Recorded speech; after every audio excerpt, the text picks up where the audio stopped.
여러분 그럼 지금부터 저희 학술회의 세션 두 번째 함께 시작하겠습니다. 본 세션은 한반도 평화 정착 및 평화 통일 프로세스라는 주제를 가지고 진행될 예정입니다. 그럼 먼저 본 세션을 진행해 주실 좌장님 소개 올리겠습니다. 좌장님께서는 한신대 공공센터장이시며 교수님으로 재직 중이신데요. 이기호 센터장님 소개 올리겠습니다. 여러분 박수 부탁드리겠습니다. 네, 또 본 세션 잘 이끌어 주실 것을 기대하면서 이어서 저희 이번 세션 연사분들 소개 올리겠습니다. 마야 보도피백 레이덴 대학교 교수님 저희 실시간 온라인으로 함께 해주시고 계시고요. 이어서 리사 클라크 국제평화국 회장님 함께 또 온라인으로 함께 해주시고 계십니다. 이어서 현장에는 또 두 분의 연사분들 귀한 시간 내서 함께 해주셨는데요. 먼저 베르나르트 젤리거 한스자이델 한국 사무소장님 함께 해주셨습니다. 여러분 환영의 박수 부탁드리겠습니다. 네, 이어서 국내 연사이신 김영준 국방대학교 교수님 소개 올리겠습니다. 여러분 환영의 박수 부탁드리겠습니다. 네, 이렇게 총 4분의 연사분 모시고 지금부터 함께 세션 진행할 텐데요. 먼저 이기호 센터장님께서 진행을 지금부터 이끌어 주시겠고요. 여러분 연사분들 발표가 모두 끝나면 저희 질의응답 세션 준비가 되어 있습니다. 온라인으로 함께 해주시는 분들 저희 공식 홈페이지 QR코드 함께 해주시고요. 또 현장에 계신 분들은 저희 안내 책자에 또 QR코드가 준비되어 있습니다. 또 접속하셔서 슬라이도에 질문 많이 남겨주시면 저희가 시간이 허락하는 한 많이 답변 드리도록 하겠습니다.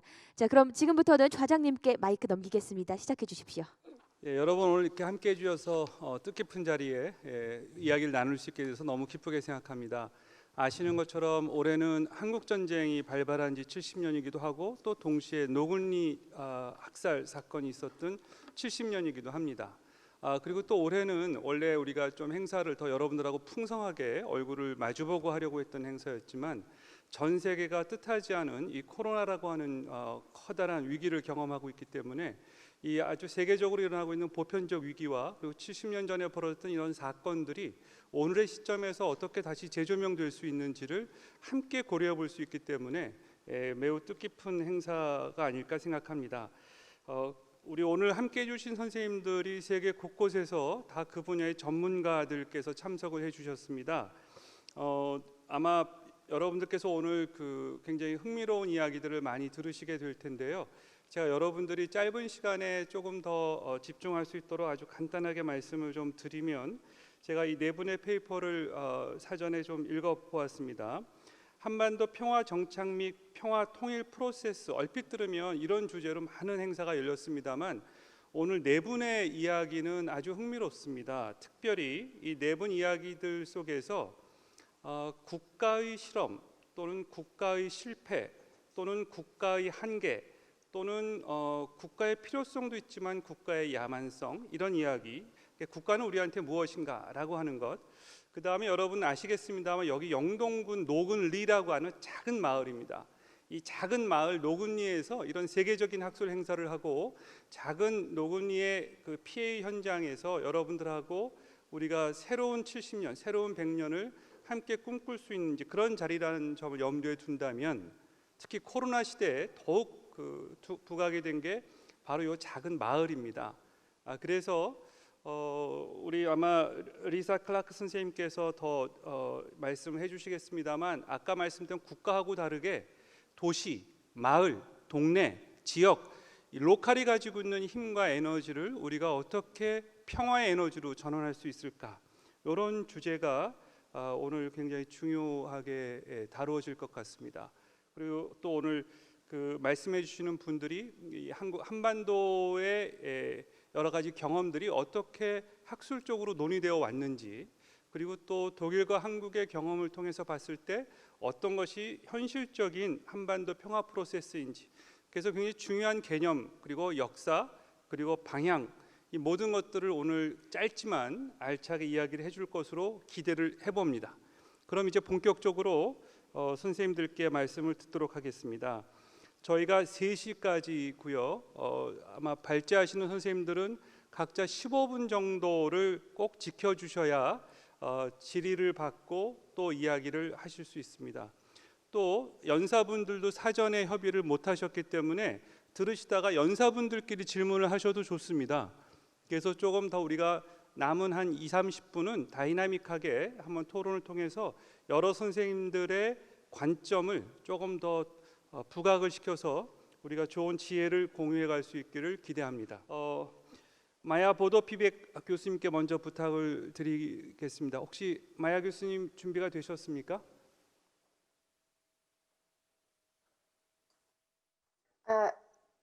Good afternoon, 예, 감사합니다. everyone. Greetings from the Netherlands. I would like to extend my thanks to the organizers of the event. It's a great honor and also responsibility to talk on the occasion of the 70th anniversary of the Nogari incident. My today's topic will be a general topic or a genealogy of the liberal peace paradigm in which we live and act when we talk about peacekeeping, peacemaking, peace building. So the title is Liberal Peace, Post-Liberal Critique and Beyond, towards epistemic decolonization of peace studies. So the outline of my presentation, I will first explain how the world has moved from the concept of peacekeeping to the concept of peace building. Then what the liberal peace paradigm entails. What is the critique of the liberal peace paradigm, so-called post-liberal peace critique, and then how we put the topic of stabilization of peace in Korean Peninsula and the process of unification within this liberal peace paradigm and its critique. So I'm sure that all of you know that peacekeeping has evolved quite a bit since the early 1990s.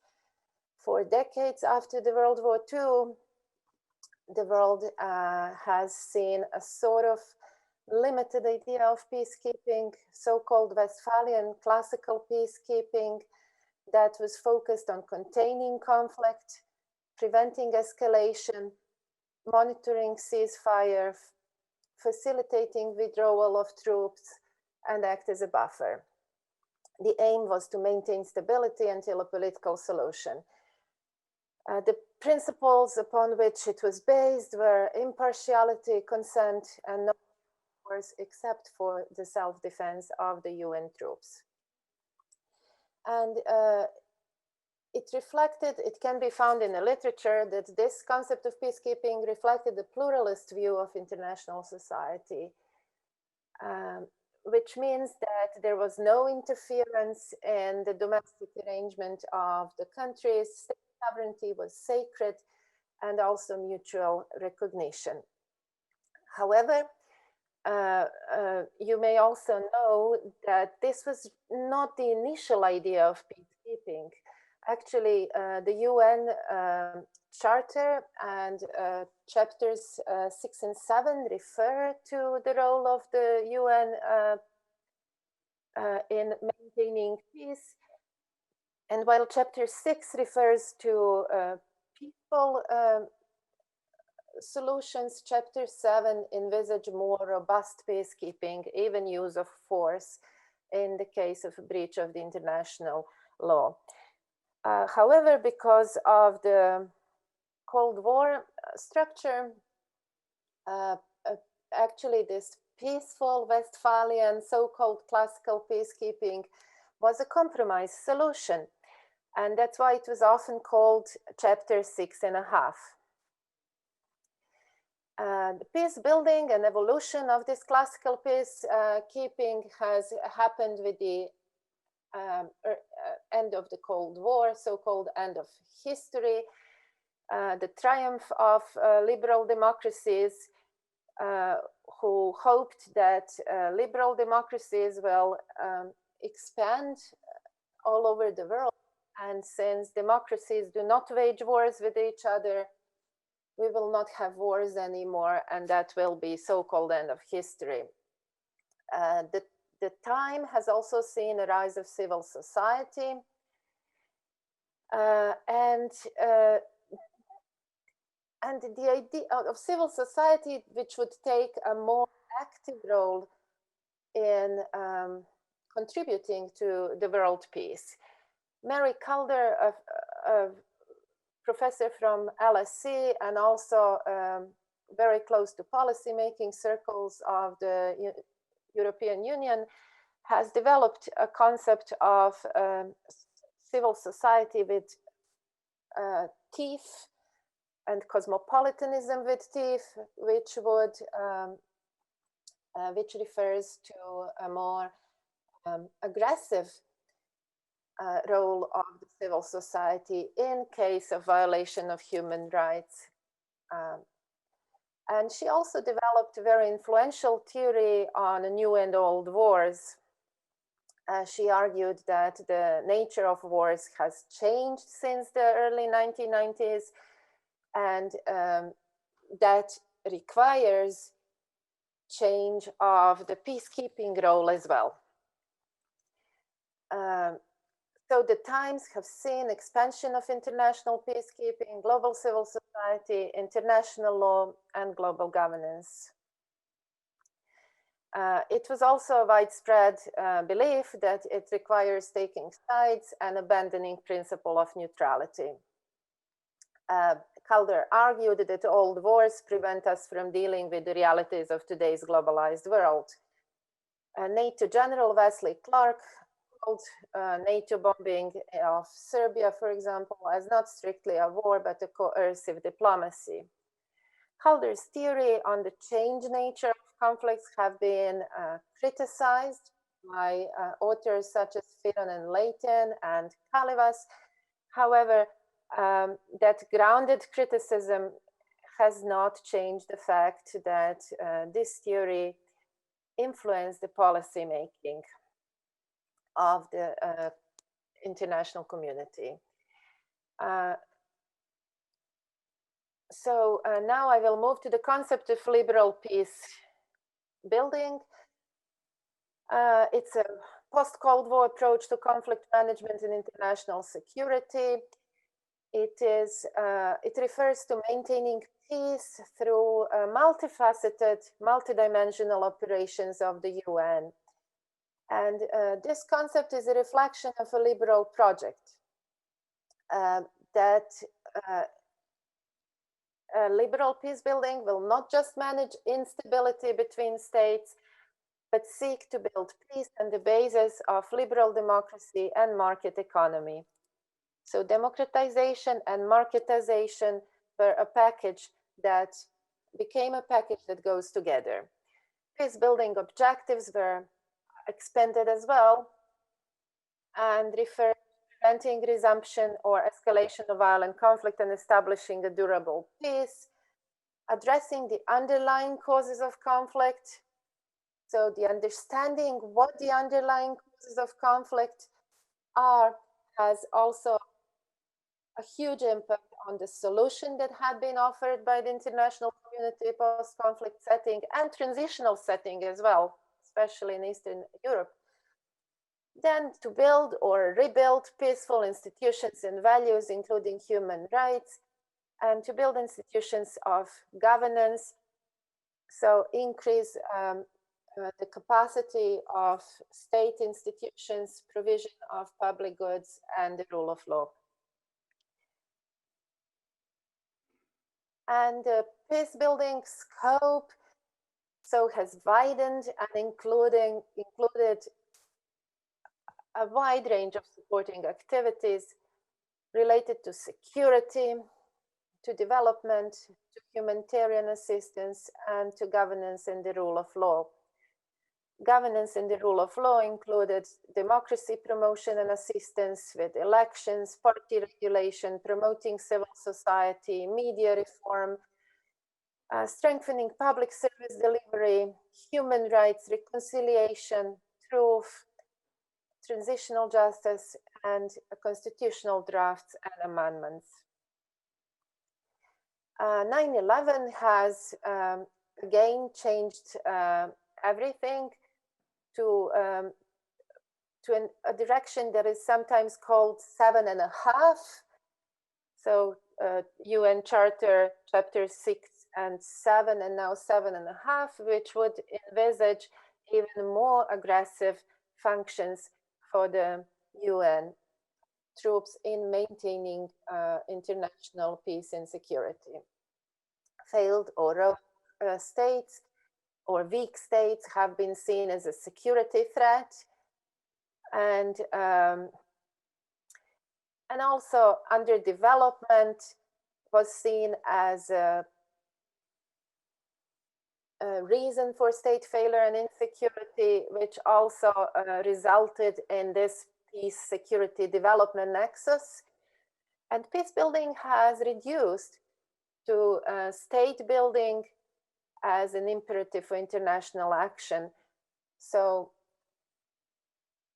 other aspects of peace building have been quite neglected, which led to lack of legitimacy of international interventions in local context, and a critique of liberal peace paradigm that is called post-liberal peace. It questioned effectiveness and appropriateness of promoting liberal democracy and market economy in volatile, conflict-prone, divided societies, because liberal peace gave little result in regard to reconciliation, pluralism, prosperity. There was an absence of local ownership, insufficient consultation with local stakeholders. The approach was criticized as a top-down approach. And it was pointed out that integration of societies into globalization and the centralized secular state might not be universally applicable. There was also neglect of the underlying causes of conflict. That is part of a post-liberal peace critique, that it hasn't been taken enough into account during policy making, and that this liberal peace is not inclusive, not context sensitive, and therefore not sustainable. And it was also pointed out that sometimes these models promoted, exacerbate political conflict and social tension, that aid sometimes can contribute to corruption, distort the local economy and salaries. And there was also substantial evidence of sexual abuse and corruption on the part of international staff and peacekeepers. So questions that post-liberal peace theorists posed were: is there a coherent international peace-building doctrine? What are realistic expectations? What are the benchmarks for success? Is liberal peace viable? And if viable, is it legitimate, or it is perhaps a new form of hegemonic domination or neo-imperialism? And what is the relationship between state building and more emancipatory agenda? Is peace building containing conflict, transforming it, or resolving the root causes? The solution that post-liberal peace theorists offered was to reform and not actually to replace liberal peace. It was sort of an attempt to save liberal peace through arguing for so-called hybrid forms of peace building that would incorporate local needs and aspirations into peace and state building strategies, connect local interests with international intervention, and through that gain a broader legitimacy. Also show more sensitivity for the unique contexts, and focus on root causes remains as essential to for conflict resolution. So in order to be within the time limits, I will just move to this slide and also argue that the understanding of the conflict since the 1990s was specifically framed. It was framed through the so-called cultural argument, that cultural differences, ethnic primordial conflicts are root cause of the conflict, and the economic argument developed by World Bank that it is greed and grievance that actually explains the conflict. And the third is the political regime argument that civil war is caused by authoritarian regime or the absence of democracy and absence of mechanisms to channel the cultural grievances. This understanding of the root causes has influenced public perception and policies. The peace agreements and constitutions now routinely focus on very specific solutions according to the understanding of the conflict. However, the newer research findings show that, for example, ethnic or religious diversity does not really incline a country to violence, nor there has been a decline since the end of the Cold War in ideological conflicts as compared to ethnic. And there is more evidence that actually we should focus on micro foundations of violence and explain conflict with a violence that happens first, and then that people who find themselves in the midst of that violence simply take sides according to certain belongings to certain groups. So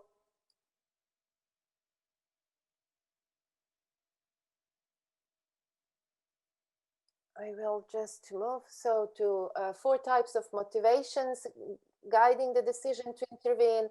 This is also important to take into account when discussing peace building. It is ideology.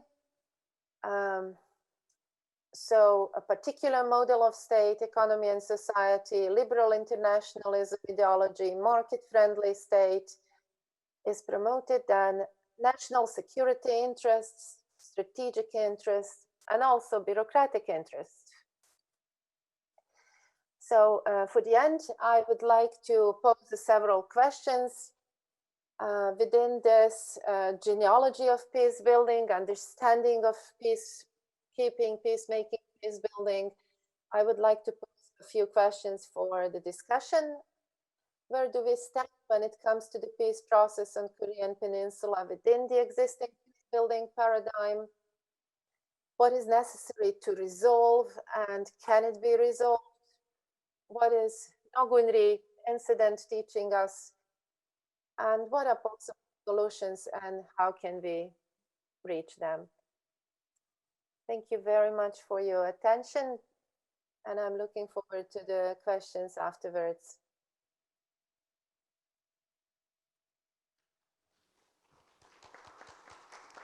네, 마야 교수님 감사합니다. 시간을 적게 드려서 죄송합니다. 사실은 거대한 지난 한 70여 년의 이 평화가 어떤 흐름 속에서 이루어져 왔는가를 분석해 주시고 이제 그러한 대안을 찾는 그러한 내용이었던 것 같습니다. 아마 여러분 다 들으셨으리라고 생각합니다만 혹시 몰라서 그냥 간단하게만 몇 가지 요약이라고 하기는 어렵습니다만 어쨌든 1945년 2차 세계대전 이후 그 이전에는 이제 베스트팔렌 조약이 근대 국가가 국제 정치의 행위자로 이제 등장하게 되는 계기가 됐는데, 이 이후에 이런 분쟁 같은 것들을 우리가 이제 조절하고 또 막고 하는 이제 그런 의미에서 보면 그것을 우리가 보통 이제 피스키핑, 분쟁 해결, 이른바 시스파이어에 해당이 된다고 할 수 있겠죠.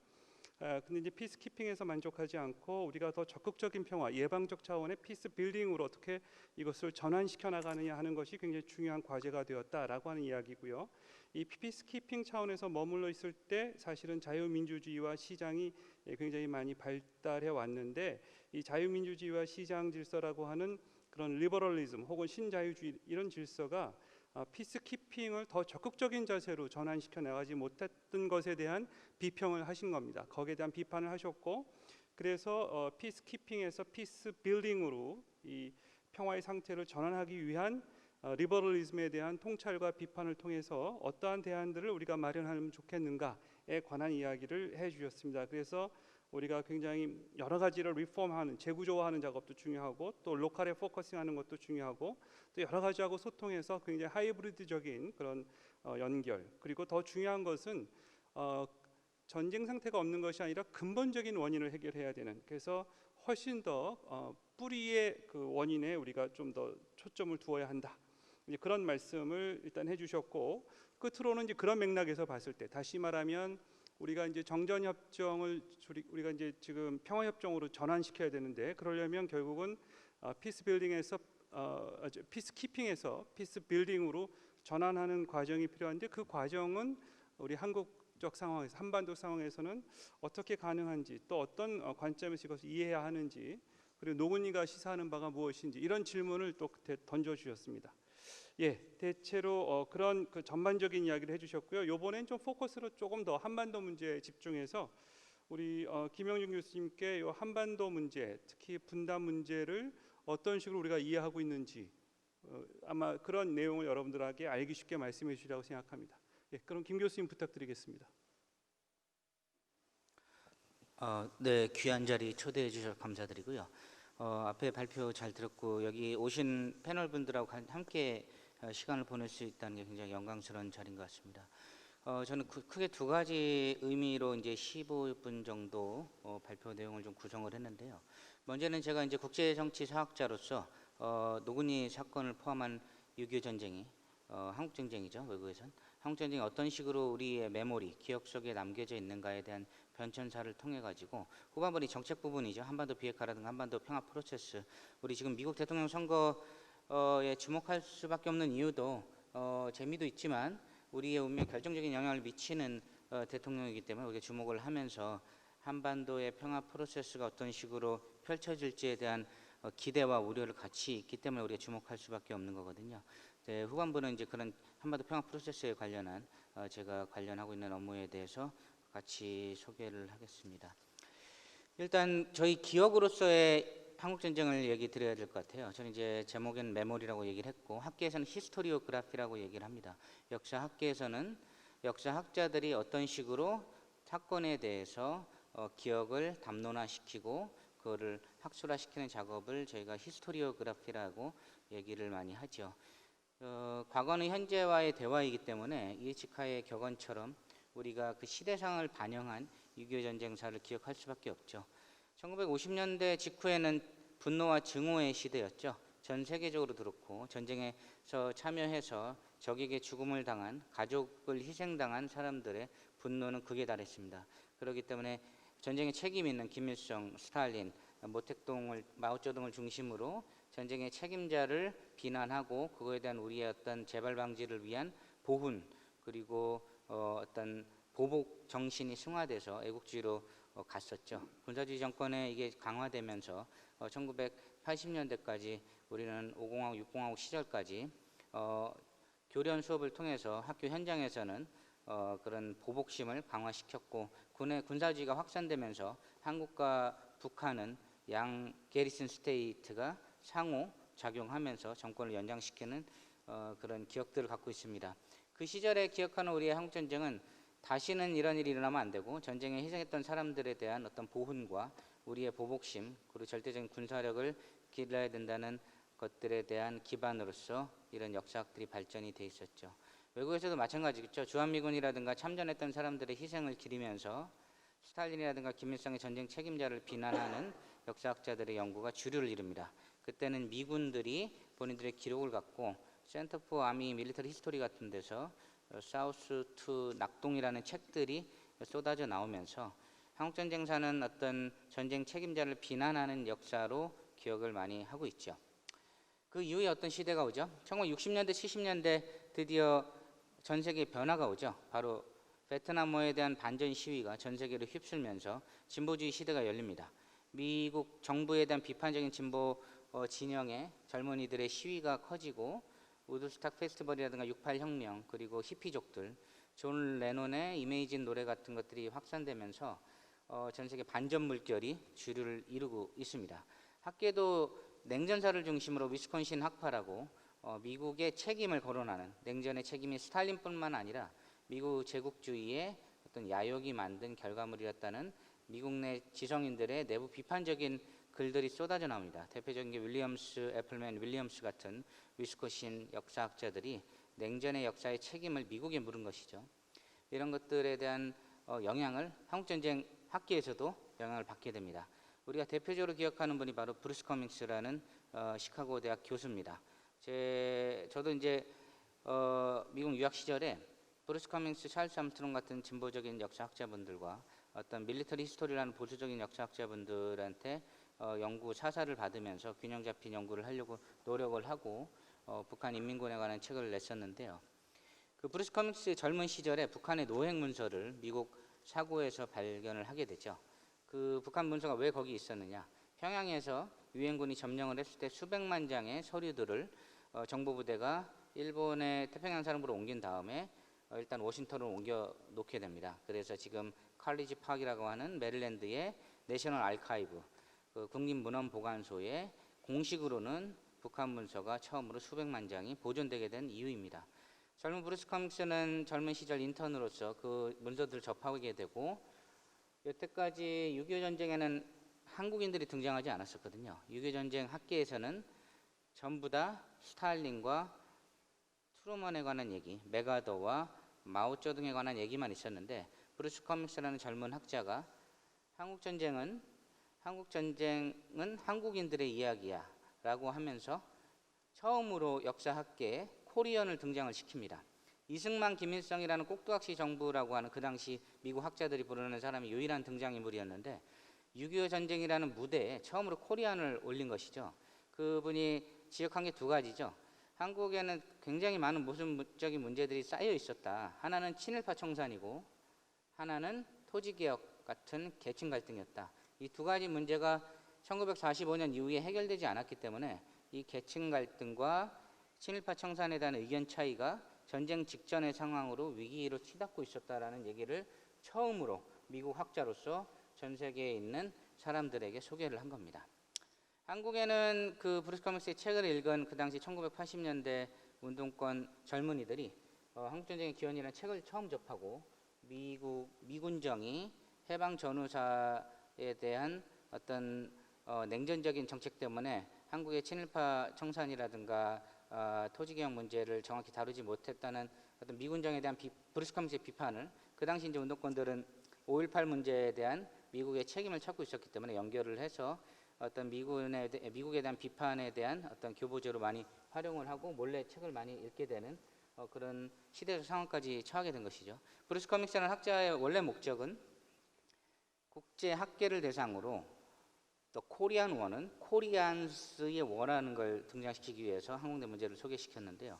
한국 내 정치적인 상황 때문에 브루스 커밍스라는 학자의 책은 그 당시 이제 운동권 학생들에게 미국을 비판하기 위한 가장 합리적이고 논리적인 미국 학자의 책이 된 것이죠. 그래서 이제 금서가 되고 읽은 학생들은 끌려가서 죽음을 맞이하는 군사독재에 탄압이 돼서 현재까지도 브루스 커밍스라는 학자의 책이 어떤 좌파 운동권의 어떤 바이블인 것처럼 어떤 보수 세력에서는 굉장히 비판을 하고 있는 우스꽝스럽지 못한 일까지 우리는 기억을 하고 있습니다. 사실 브루스 커밍스는 미국 학계에서 코리안을 처음으로 등장시킨 굉장히 젊은 어떤 진보적 지식인에 불과했는데, 한국에서는 굉장히 정치화시킨 거죠. 이런 시대적 현상들이 우리가 기억하는 어떤 메모리로서의 코리안 워입니다. 그 위에 어떤 시대가 펼쳐지죠. 다 아시는 대로 1991년부터 중국과 소련의 사료, 러시아의 사료를 우리가 접할 수가 있었죠. 그때부터 새롭게 우리가 적으로 알고 있었던 그들의 이야기가 소개가 되기 시작합니다. 중국이 바라본 한국전쟁, 러시아가 바라본 한국전쟁. 대표적인 게 우드로 윌슨 센터라는 워싱턴 DC의 싱크탱크가 전 세계에 있는 모든 자료들을 영어로 번역을 해서 1차 사료로 활용할 수 있도록 콜드워 인터내셔널 히스토리 프로젝트라는 것을 시작을 하죠. 거기서 러시아, 헝가리어, 폴란드어, 아프리카어 모든 언어로 된 한국전쟁하고 관련된 외교 문서들을 전부 다 영어로 바꿔서 1차 사료로 디지털 알파고화를 합니다. 그때 대표적인 학자들이 이제 캐서린 위더스비라는 학자는 스탈린과 김일성의 텔레그램을 처음으로 소개를 하면서 소련이 깊숙이 한국전쟁에 개입했었다는 것을 주장을 했었고, 첸지양이나 시언주아 같은 학자들은 한국전쟁은 사실은 중소 간의 갈등이 있었고 그거를 김일성이라는 어떤 체스를 통해서 스탈린이 본인이 유리한 쪽으로 6.25 전쟁을 끌고 가려고 했었다는 주장을 흥미롭게 내세웠죠. 그리고 미국에서는 찰스 암스트롱 같은 학자 그리고 1세대인 브루스 커밍스가 그런 사료들을 다시 활용해 가지고 다양한 이야기를 소개를 하게 됩니다. 지금 우리가 이제 메모리 속에 어떤 역사학계 담론을 제가 소개해 드렸었는데요. 지금 시대별로 그 시대가 냉전 이후의 상황, 냉전이 극심했던 상황, 한국에서는 군사 독재 시절의 상황, 그 이후의 어떤 상황들에 따라서 6.25 전쟁을 기억하는 어떤 시민사회의 기억들이 역사학자를 통해서 연결이 됐다는 거죠. 우리도 이제 80년대 운동권 말씀드렸지만 그때 민주화를 위해서 열심히 희생했던 사람들은 역사의 처음부터 재해석을 하고 싶어 했던 거고, 한국 내에서는 해방전후사의 인식이라는 책이, 외국에서는 브루스 커밍스류의 어떤 책들이 굉장히 식견을 넓히는 좋은 책들로 이제 발굴이 됐었고요. 다시 이제 냉전 이후에는 새롭게 여러 가지 사료를 중심으로 다양한 해석들이 쏟아져 나오게 되는 과정에서 이 노군인 사건도 다양한 모습으로 우리가 기억되고 해석이 됐던 거죠. 마치 제주의 4.3, 여수 순천, 그리고 5.18까지 우리는 시대상에 따라서 한국 사회의 상처로 남아있던 여러 가지 비극들에 대한 해석이 반공주의냐 혹은 민주화 평화를 바라는 쪽으로 해석이 되느냐, 이런 변화들을 우리가 기억을 할 수가 있을 겁니다. 그런데 문제는 제가 연구를 해서 최근에 냈던 책을 Origin of the North Korean Garrison State라는 책을 루트리치라는 출판사에서 내는데, 그 이전 시대와 최근에 이제 학자들이 분류하는 기준점이 있습니다. 바로 뭐냐? 그 이전에 거대 담론을 중시했다는 거죠. 거대 담론. 뭐죠? 정치사, 국제정치사. 등장인물이 누구죠? 스탈린, 마오쩌둥, 김일성, 이승만, 메가더, 해리 트루먼, 루즈벨트, 이런 사람들의 이야기로 도배가 됩니다. 뭐죠? 분명히 6.25 전쟁이든 냉전이든 거기에 관련된 모든 시민과 국민들과 희생자들이 엉켜있는 내용으로 구성이 돼야 될 텐데, 몇 명의 그레이트맨 티오리라고 그러는데, 그레이트맨들로 구성된 영웅들의 이야기로 모든 것들이 점철된다는 겁니다. 근데 사실 우리가 기억해야 되는 것은 수많은 사람들의, 보통 사람들의 이야기죠. 로컬 히스토리도 있을 수 있고, 그 안에서 희생됐던 일개 어떤 사람에 관한 이야기일 수도 있고, 아니면 노군리처럼 빌리지에 관한 스토리도 남을 수가 있거든요. 근데 여태까지는 거대 담론들을 우리가 기억하고 그들을 통해서만 반공주의냐 평화냐 진보냐 보수냐 싸워왔던 겁니다. 그 이후에 이제 젊은 사학자들이 기억을 하고 싶어 했던 거는 바로 사회사, 문화사, 이런 민중사입니다. 그 전에 이제 민중사랑 조금 결을 달리하는 거는 그 전에 민중사라든가 이런 것들은 그걸 통해서 민족주의라든가 어떤 친일파에 대한 어떤 청산이라든가 이런 걸로 가기 때문에 결국 거대 담론으로 가는 거거든요. 근데 최근에는 잊혀졌던 사람들 하나하나의 이야기, 그들의 스토리를 발굴해서 세상에 밝히고 싶어 하는 거죠. 쉽게 말씀드리면 역사 속에서 목소리를 내지 못한 사람들한테 마이크를 찾아주는 겁니다. 그 사람들은 땅속에 묻혀서 자기가 말할 기회가 없었는데 그것들을 젊은 사학자들은 발굴해서 잊혀졌던 역사의 조각들을 맞춰서 그분들한테 이야기할 기회를 주는 거죠. 우리가 영화로 치면은 태극기 휘날리며 같은 스토리, 외국 영화로 치면 라이언 일병을 통해서 바라보면 잊혀지게 돼요. 이런 것들 기억하시면 됩니다. 그래서 최근의 역사는 그런 식으로 기억해 가고 있다. 그런 이 노군인 사건도 그 전에 우리가 기억하는 것들은 뭐였죠? 반공과 미국과의 어떤 동맹, 북한에 대한 위협 때문에 언급하지 못하는 사건이 됐다가 냉전이 끝나고 나서 어떤 이제 미국한테 사과를 요청하고 어떤 그런 것들을 또 기억하는 시대로 왔었죠. 지금의 노군인은 우리가 거기에서 희생됐던 사람들의 한 명 한 명의 이야기들을 기억하고 그걸 통해서 우리가 이런 것들, 잊혀진 사람들의 이야기들에 주목하는 시대로 넘어가게 되는 걸로 저는 보고 있습니다. 그래서 제가 말씀드리고 싶은 거는 기억 속에서 6.25 전쟁은 여러 모습으로 기억됐었다. 그리고 지금까지 왔었고, 그거는 한때는 어글리한 모습으로, 한때는 정치적인 성격이 강한 모습으로 기억되던 어떤 현대적 상황을 반영했던 모습이었다라는 말씀을 드리고요. 그럼 이런 기억들을 통해서 우리가 현재 한반도 평화와 노곤이의 어떤 억울한 희생들이 값지게 될 수 있는 어떤 시대를 어떻게 나가야 될 것인가. 최근 2년, 3년 정도는 우리가 좋은 희망을 갖고 달려왔었죠. 바로 한반도 평화 프로세스죠. 우리가 기억하는 어떤 남북 유해 발굴들, 북한하고 여러 가지 같이 하고 싶었던 9.19 남북 군사합의를 통해서 여러 좋은 모습들, 화해와 치유의 어떤 남북관계, 그 안에서 영구적인 한반도의 평화를 갖기 위해서 굉장히 노력을 많이 해왔는데 결국은 이제 비핵화가 연결이 되기 때문에 북미 간의 비핵화에 관한 협상이 잘 이루어지지 않는다면 지금 답보 상태로 가 있는 상태를 우리가 답답하게 보고 있습니다. 우리가 6.25 전쟁 때 희생됐던 수많은 영령들, 참전 용사였든 아니면 인민군한테 당했던 희생자든 혹은 미군한테 억울하게 희생당했던 양민들이든 우리가 기억해야 되는 모습들은 이걸 통해서 우리가 한반도에서 다시는 6.25 전쟁 같은 비극이 일어나지 않는다고 하는 그런 노력들이죠. 그런 것들이 잘 일어나기 위해서는 지금 문재인 정부가 추진하는 정책에 대해서 여러 가지 이제 찬반들은 많이 있지만 북한에 대한 다른 접근법들로 논쟁들이 계속되고 있습니다. 지금 우리 미국 대통령 선거를 보면서 우리가 앞으로 전망해야 될 어떤 화해와 치유에 대한 모습들 우리가 반드시 긍정적이지만은 않은데요. 제가 연구했던 내용들을 조금 소개하면서 지금 하고 있는 정책들 몇 가지 소개해드리는 걸로 마무리를 하고자 합니다. 제가 봤던 인민군들 사료들 아까 말씀드렸죠. 그 수백만 장의 노획 사료가 워싱턴에 있었고 저도 브루스 커밍스의 추천을 받아서 거기서 자료를 보면서 놀라웠던 게 그 당시에 인민군들이 갖고 있었던 아주 소박한 꿈들이야. 저는 봤었던 게 그 인민군 병사들의 일기, 수첩, 어머니한테 쓴 편지, 자기소개서 그리고 지원서입니다. 그런 자료들, 사진도 있어요. 보면은 전부 다 지지리 못 살던 빈농의 아들, 딸들이죠. 그 아들, 딸들이 소위 월급을 받을 수 있는 정규적인 직업으로서의 인민군을 바라보고 입대를 하기 시작합니다.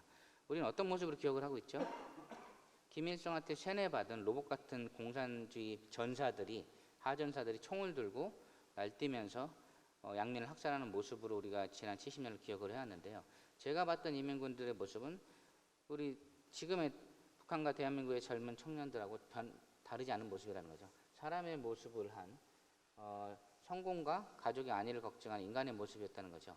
그들이 뭐 우리를 학살하지 않았다는 게 아니라 그런 이제 사회적인 모습들에 대한 우리의 주목도는 떨어졌던 거죠. 그렇기 때문에 그런 모습들을 통해서 저는 이제 북한 사회를 재해석을 하기 시작합니다.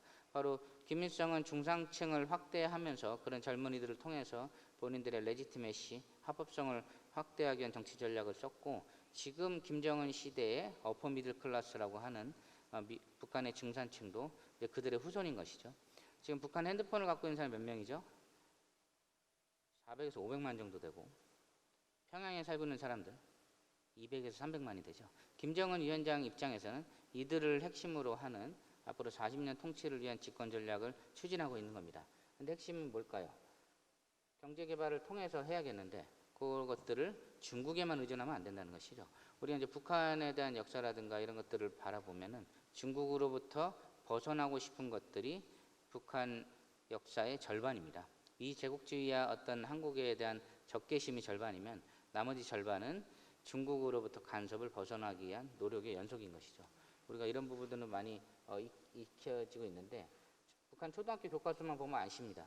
김일성에 대한 어떤 허풍이 섞여 있는 과장이 섞여 있는 영웅담 중에 절반은 미제국주의와 싸웠던 이야기고 절반이 중국과 싸운 이야기입니다. 우리가 알고 있는 북한의 모습이 우리가 시대상을 반영한 모습으로만 바라보지 않았는가 이런 것들을 바라보면서 지금 김정은 위원장이 하고 있는 북한의 모습 저는 전문가로서 자신 있게 얘기하는데 중국으로부터 경제 의존도를 줄여서 국제사회에 편입하는 대신에 본인의 어떤 정치적 독재를 인정받고 하는 모습으로 희망을 하고 있는 것 같아요. 그런 나라가 어디 있죠? 국제사회에서 인정받는 독재국가, 경제적으로 부강한 국가. 사우디아라비아, 아랍에미리트, 싱가포르도 비슷하다고 볼 수 있죠. 그런 모습이 김정은의 모습일 때 우리가 그걸 받아들여야 하는가에 대한 우리의 선택지가 남아있는 거고요. 그런 모습이 우리가 바라보는 민주주의와 인권에 부합하는 국가인가. 그럼 지금 사우디아라비아나 아랍에미리트의 왕실에 저항하다가 감옥에 끌려가서 죽은 사람들에 대해서 침묵하는 우리 국제사회의 모습은 정당한 것인가. 같은 레벨에서 우리가 이 모습을 끌어안고 가야 되는데 지금 우리가 모든 거를 한 번에 바꾸면 제일 좋지만 제일 중요한 인권은 저는 먹고 사는 문제라고 봅니다. 북한에 있는 주민, 시골에 있는 주민들을 먼저 먹고 살게 해주고 그 다음에 정치적 자유를 추구하는 단계로 가야지 처음부터 모든 북한 인민들에게 투표권을 주고 김씨왕조를 몰아내고 먹을 것도 다 주고 평화까지 얻겠다. 굉장히 힘든 것이죠. 그럼 우리가 만약에 사우디아라비아나 아랍에미리트 수준의 국가를 추구하는 김정은 위원장의 북한 북한을 받아들일 수 있느냐.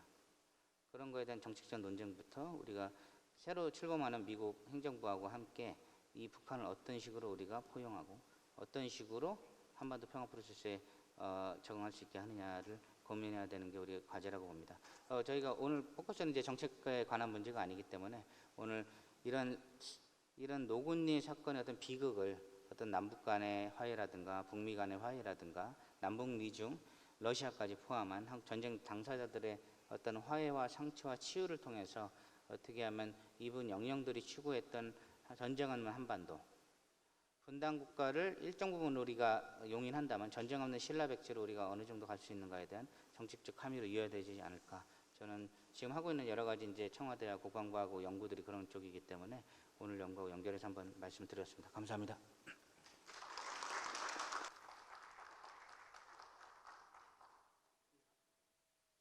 항상 이런 행사할 때마다 느끼는 겁니다만 시간은 15분 안에 갖고 계신 걸 다 털어내라고 하는 게 얼마나 무리한 부탁인지 항상 느낍니다. 김영 선생님 특히 이 노군리 이 마을, 이 작은 곳 그리고 잊혀진 곳, 그 역사 속에서 사라질 뻔했던 곳들을 다시 들춰내고 그런 작은 미시적인 사건들을 우리의 기억을 통해서 다시 역사의 무대로 소환해내는 작업의 소중함에 관해서 말씀을 해주신 것 같고요.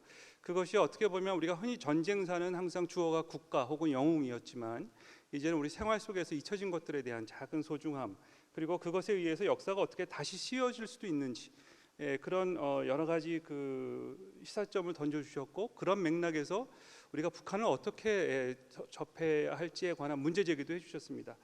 시간이 있으면 뭐 저도 조금씩 이렇게 말 좀 붙이면서 이렇게 진행을 하고 싶지만 별로 그럴 시간이 없는 것 같습니다. 다만 하나 잊어버릴까봐 저도 하나 말씀을 드리면 우리가 흔히 EH카가 많이 인용이 됩니다. 특히 기억 얘기할 때, 특히 역사 얘기할 때 왜냐하면 역사라고 하는 것이 과거와 현재의 대화라고 얘기를 많이 하는데 저는 여기에 대해서 뭐 딴지걸 생각 없습니다. 그게 굉장히 중요한 인사이트인데 하나 더 말씀을 드리자면 아마 지금부터 역사는 과거와 현재와의 대화도 중요하지만 미래와 현재와의 대화도 대단히 중요할 것이다. 우리가 오지 않은 미래는 기억할 수 없다고 생각하지만 사실은 우리가 미래를 같이 꿈꿀 때 공동의 기억이 형성될 수 있고 공동의 기억이 형성이 되어야 어떤 비전이 생기고 그래서 우리가 힘을 모을 수가 있는데 그것은 사실 굉장히 많은 상상력과 토론과 소통이 필요한 것이죠. 그리고 그것은 과거에 아까 김영 선생님 말씀하셨던 잊혀진 작은 것들이 주인공이 되어야만 가능한 겁니다.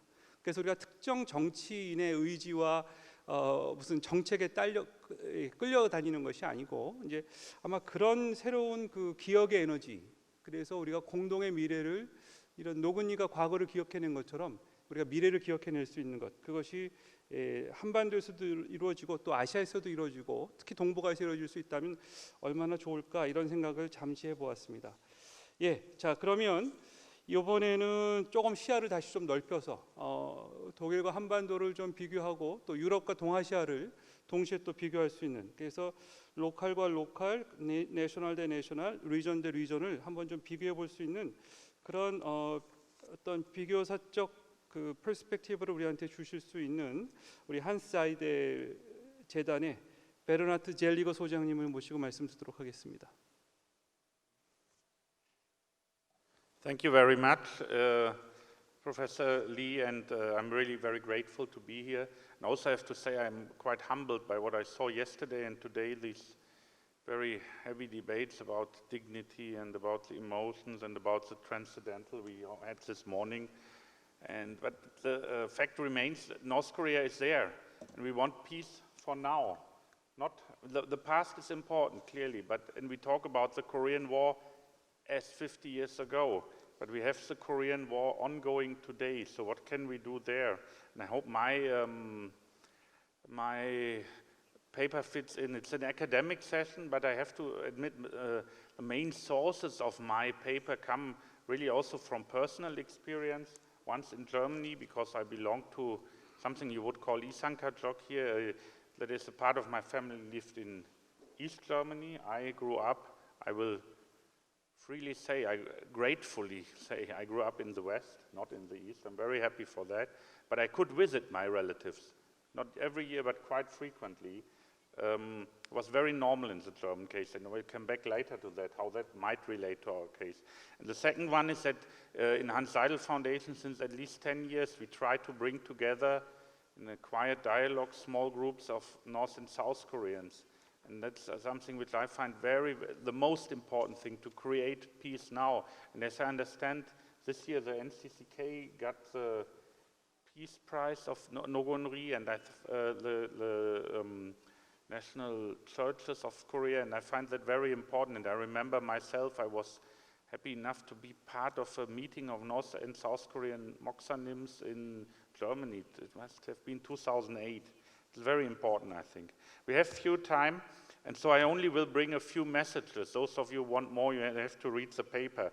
And my first thing I want to ask you is there a Korean War? We heard now from Professor Kim about the Korean War as was. And if you would go to Gangnam today or to Haeundae today and ask a young South Korean, there is no war for them. It's not true, there's no Korean War, it's over for them. You ask them, there's no war. But if you go to Pyongyang, people are actually in war. They are not remembering war. Their war is not the war of 1953, but it's today. They do exercises, they go into bunkers for 2 days and have to bring their own food, which they often cannot do. They hear the rhetoric of war every day. It's such a difference. I think that's sometimes important to realize. Naturally, the peace we have is no peace. I agree, and we discuss later how we can come to peace. But the war is over in South Korea. Nobody of you, nobody of us lives the Korean War. Maybe the soldiers at the border, they are the ones who still have something like that. But even there, it's not the war. Like I was a young soldier in 1989. I was in Germany a soldier in Cold War, but it was no war for me. In the evening I put off the uniform and I was a civilian. I didn't feel like in war. It was maybe different on the other side. And definitely from my own experience, I know it's different in North Korea. And that's important because I think a lot of peacemaking efforts here, which I find laudable from the government, they come from this understanding to say, now we had 70 years of armistice, let's make a real peace out of it. But it's only a real peace already for you, but not for the North Korean side. And that makes it sometimes so difficult. And now I come to a few messages, I hope. I really have to jump through my presentation here. I will skip that one, though I like to talk about that very shortly. I think the border is a very bad place to start the peace. Though it would be wonderful to start peace, because Koreans often say, let's make a peace park in the DMZ, do this or that, but it's very difficult. The East Germans didn't want the border to be peaceful because it was a prison border, and the North Koreans have a prison border and a military border there. They have no interest in that. I think it's much easier to start elsewhere, but I can't talk in detail for that. So, and how we can start elsewhere. I think it's a question with whom we start. Who will bring peace? And I think there was a very clear and overlooked dimension in the German process which ultimately led to German peaceful unification, and an overlooked dimension in or unused capacity or unused resource in the Korean case. And that is the purely private. We already heard about the civil organization or the civil society as an actor in peacemaking, and I find that very important. But even if you go one step down, here if I would talk to most colleagues, and also in my mind, if I say civil society, it would be like Korean Sharing Movement, Inter-Korean Peace Agreement or NCCK. But what about thinking about individuals? As I said, when I was young, I was able to go with my family, that was in the 1970s, to East Germany. It was not super easy for us, but not super difficult. The main thing was, I did not ask anybody in the German government, am I allowed to go to East Germany? Now compare it to you, Professor Kim. If you want to go to North Korea, it will not be decided by your university president. It will not be decided by somebody in Tongil. It will be decided on the highest level. It will be either the vice minister or the minister, according to your law. You know all what law I'm talking about. I know it's a very difficult talk, and I've sometimes been called a communist for that, what I'm certainly not. But the national security law, in my opinion, is really an inhibitor of peace here, in the way it is now. And I don't talk about taking away national security. You need national security. You need to, like we in Germany, we had a lot of spies from East Germany, very high up our secret service or our ministries or so. We need to prevent that, but we don't need to prevent civilian contact for that. And here I put some pictures on. This is one of the aspects that so much postage and packages were brought from West Germany to the east, and some also the other way, and that actually, even in economic terms, private exchange was 3 times more important than governmental exchange. Also in the German case, if Koreans study Germany, which they often do, which I'm very grateful about and makes me proud as a German, but often you look at what did the government do? What did the parties do? But the main point was really that from people to people, that's what Professor Kim said, I found very important, gives them a face. They had a face, these people, and they were not automatons. There were terrible things happening, and there were a lot of misconception on all sides. And there were also, evil politics, but the people had a face. And in our case, people too had a face, but we could see that face, and that might have been a difference. I, again, cannot talk about all. So what I really think is trusting the own citizens and saying we can allow, at least from the southern side, the North will not do that, free contacts from our side. When our scientists go to an international conference, they can freely meet North Korean scientists.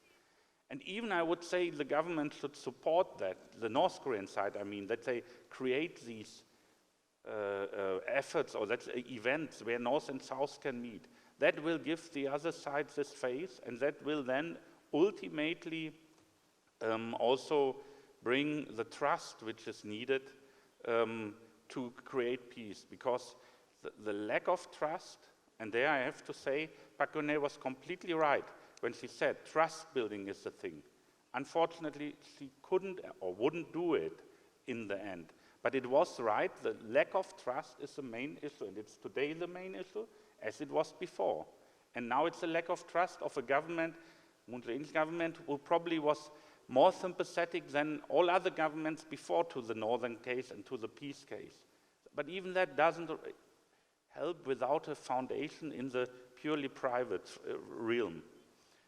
And I want to show also for the German case that in Germany it was not the case that it was a smooth way. If we look back, we say, okay, there was Ostpolitik, so we had meetings and we had more meetings, and it was more people were allowed to travel, and in the end there was a smooth way to transition. That was not the case. We also had a lot of hefty fighting between the parties and between the different political directions. But and we had also not a really common interest with East Germany. East Germany had different interests than West Germany. But what we had was continuous dialogue, continuous meetings. And we had something like continuous dialogue over, over government changes. And that was, I think, so important. And there was, I think, for me, the most important date was really 1981, when we had a change from a liberal to a social democratic to a conservative government, where the conservative government was a sharp critic of the former government, said, okay, there are treaties which have been concluded, which we didn't like and voted against, but still we will hold them. It's also the other way around, that it was not so that social democrats did everything completely different than the other side, so that we have a kind of consensus and say, okay, we need to have a consensus first in our country, and then we can come to peace with the other one. So I think, and then if you look at the partner, the North, I mean here, you have to see that they have their own interests.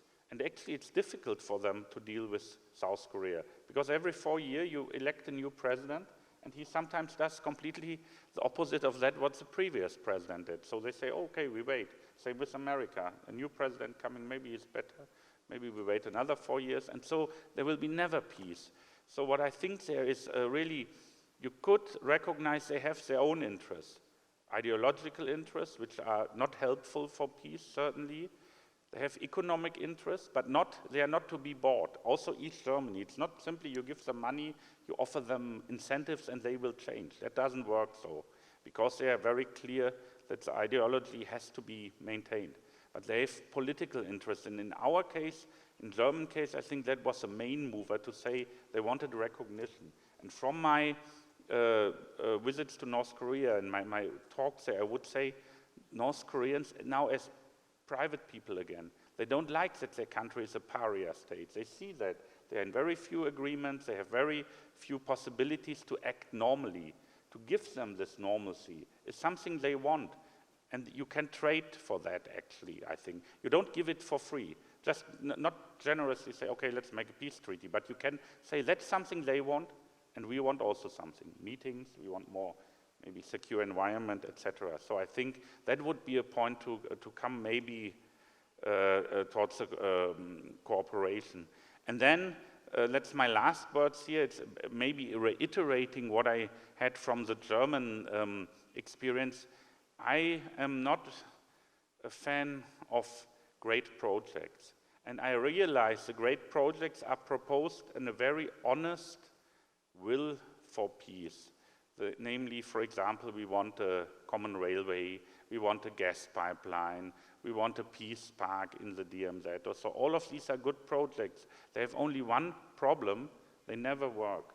And again, they don't work because there's no base, no foundation in trust or in interhuman exchanges. Sorry, I'm not a scientist of that science, so I can't say it better, but that's how I feel it also. When we have meetings of North and South Koreans, the North Koreans have their limitations, which I know very well. You never talk about ideology, you never talk about their leaders, but the South Koreans, they have a lot of difficulties to I love this country, to act normally. It's not easy to talk to a North Korean when you never ever did so.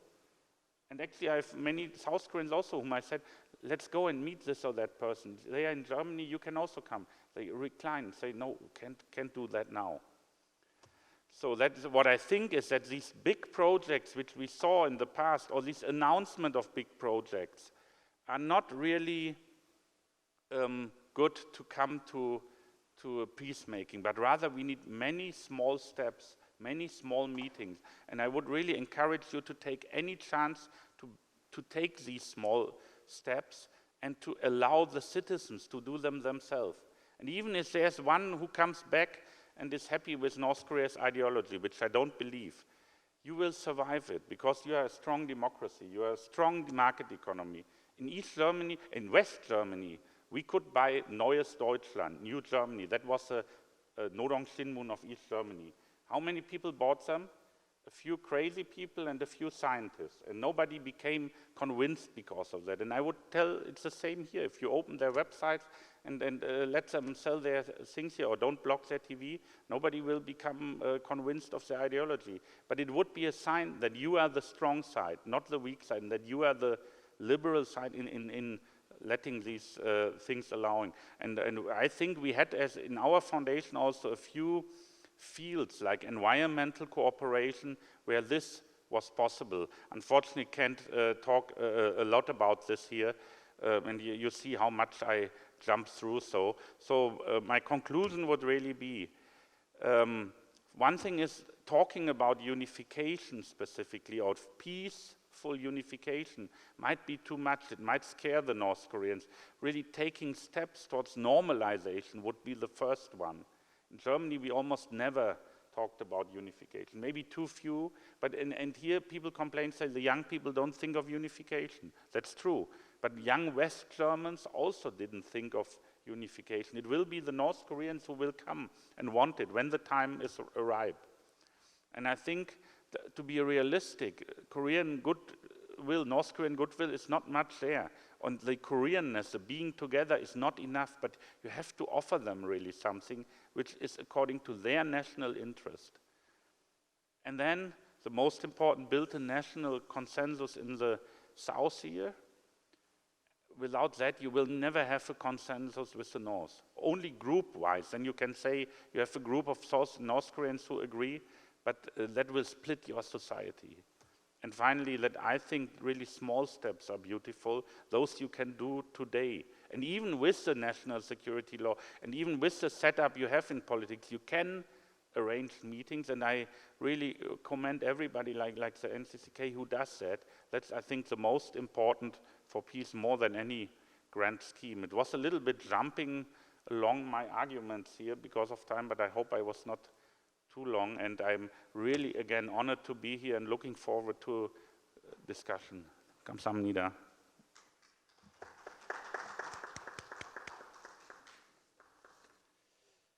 예, 젤리거 선생님 감사합니다. 그 독일의 경험 들으면서 좀 부러운 점도 있었고요. 일단 두 가지 굉장히 부러웠게 느꼈던 것은 통일을 논하기보다는 작은 발걸음을 소중해서 서로 만나는 그런 과정을 끊임없이 해왔다라고 하는 것. 그래서 둘의 차이가 항상 좁혀질 수 있었던 것이 일상적으로 이루어졌다는 사실이 대단히 부럽습니다. 아까 말씀하실 때 그 남한의 청년들은 전쟁이 끝났다고 생각해서 평화 시대를 살아가고 있는 반면에 북에서는 항상 전쟁을 아직도 끝나지 않은 전쟁을 이해하고 있는, 그래서 70년 분단이 서로 다른 두 공간을 만들었다라는 말씀을 하신 것이 대단히 인상적입니다.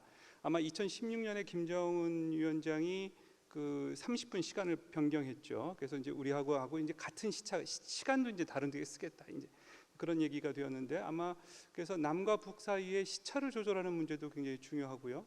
또 하나 공간의 차이를 좁히는 문제도 중요한 것 같습니다. 그래서 저는 시차도 중요하지만 시공간의 차이, 시공차라고 할까요? 그게 굉장히 중요하다. 그런데 두 번째 하나 부러운 것은 아까 말씀하신 것처럼 독일 같은 경우에는 여야가 바뀌어도 그 동서동 문제는 일관되게 정책을 취했는데, 우리는 공간은 바뀌지 않는데 대통령이 바뀌면 시간대가 또 다른 시간대에서 살아가는 거죠. 이러면서 아마 우리 남과 북의 단절은 공간적 단절과 시간적 단절이 계속 교차하면서 일어났기 때문에 이 작은 발걸음이 더 소중해졌고 더 어려운 이제 그런 것이 되지 않았나 하는 생각을 말씀드리면서 해보았습니다. 역시 시간 적게 들어서 죄송하고요. 우리가 오늘 마지막 발제는 사실 조금 더 구체적인 교훈을 우리한테 주시지 않을까 생각합니다. 인터내셔널 피스 뷰로는 아마 100년 전에 제가 노벨 평화상을 받은 걸로 알고 있는데요. 이곳에서 오늘 그 주제로 말씀해 주시는 분이 아까 제가 모두에 말씀드렸던 국가의 시대를 우리가 좀 다르게 생각해 볼 수 있는, 그래서 도시와 마을과 지역과 로컬의 시대를 한번 꿈꿔볼 수 있는 하나의 평화의 새로운 시공간을 열어주시는 그런 이야기를 해주시지 않을까 싶습니다. 예, 자 그럼 리사 클락 선생님 모시겠습니다. 부탁드리겠습니다. 오래 기다리셨습니다. Thank you very much. I'm a very long way away and I have a huge echo in my ears. So it's a bit difficult to do this. I think I'm going to have to turn the sound down because now I hope you can still hear me and that everything is okay. As I was saying, I'm an awfully long way away. I'm in Italy and it's very early in the morning here. And I'm not an academic, nor am I an expert on Korean history. I am grateful that despite this, I have been asked to offer some thoughts on Korean peace process. We have heard this said already today, peace is not the absence of war. Well, what this means is that there is a lot more to peace than a mere agreement to stop shooting. Philosophers like Galtung speak of the need of achieving positive peace. In fact, a situation in which there is no direct violence, no human beings being killed, no armed conflict, no verbal abuse, should rightly be called merely a negative peace. A positive peace is all the above, no violence, no armed conflict, plus a general condition in which every person has the right to pursue their full physical, social, political potential. I think we've heard this. Professor Kim was telling us how it changed historiographically. And I also heard from him that probably during your military dictatorship in South Korea, there was no war, active war, but there was certainly no peace. In positive peace, social organization is characterized by the equality of rights for all persons, and human relations are governed by harmony. In the post-war period, the dividing line that marked the front line must begin to unite people on the two sides. In the case of the Korean Peninsula, the TMZ, no longer serving as a border, must be transformed into a bridge, a metaphorical bridge joining two communities divided for too long. Memory has an important role to play in positive peace.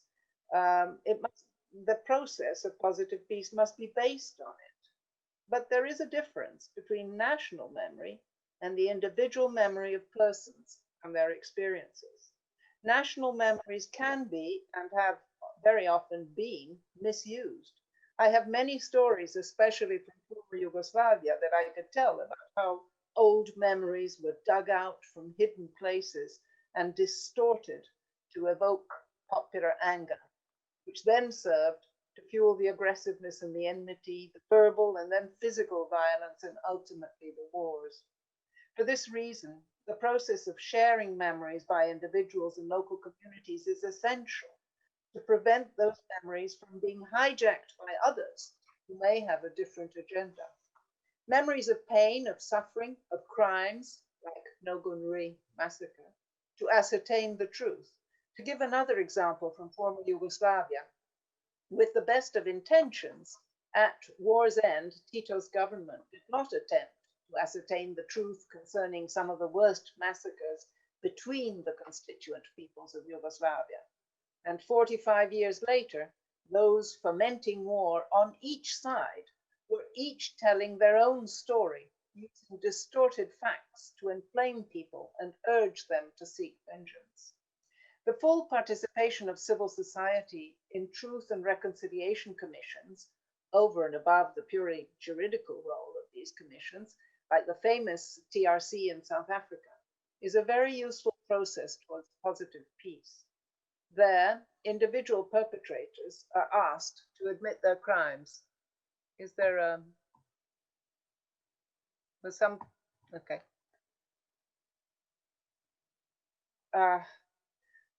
I'm sorry, there's obviously a problem with the echo. Maya Bodipovic had just written to me saying that she can't hear me. But I just wanted to say that the TRCs, the Truth and Reconciliation Commissions, are not structures of vengeance. They are based on the notion of restorative justice. But there must also be a sharing of memories of righteous actions, of actions of human kindness. The collective memory that is born out of this process will contain the memories of individuals and not only a national memory.